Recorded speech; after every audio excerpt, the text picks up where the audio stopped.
Nasib Aibda Wibowo usai Guru Supriyani divonis bebas terbukti tak bersalah, gigit jari dilapor balik. Beginilah nasib Aibda Wibowo Hashim usai Guru Honorer Supriyani divonis bebas tepat di Hari Guru Nasional, Senin, tanggal 25 November tahun 2024. Adapun Guru Honorer Supriyani divonis bebas dan terbukti tak bersalah setelah dituduh menganiaya anak polisi Aibda Wibowo Hashim. Setelah Supriyani bebas, kini nasib Aibda Wibowo Hashim menjadi sorotan. Aibda Wibowo kini gigit jari terancam dilaporkan balik oleh pihak Supriyani, di mana sebelumnya Supriyani divonis bebas di Pengadilan Negeri Andolo, Konawe Selatan, Sulawesi Tenggara.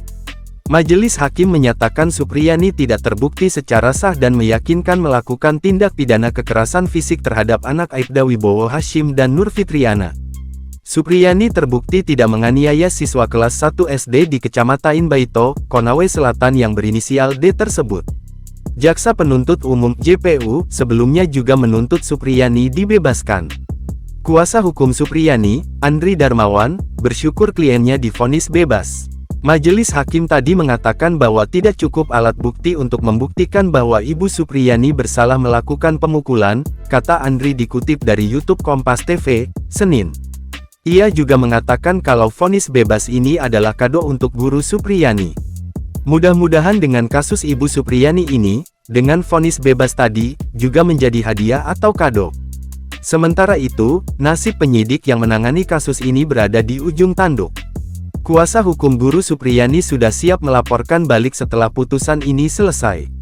Yang jelas harus ada etik yang harus diselesaikan, karena kan sudah berproses. Kemudian bagaimana merehabilitasi Ibu Supriyani dan kerugian Ibu Supriyani juga harus ada yang bertanggung jawab, kata Andri Darmawan.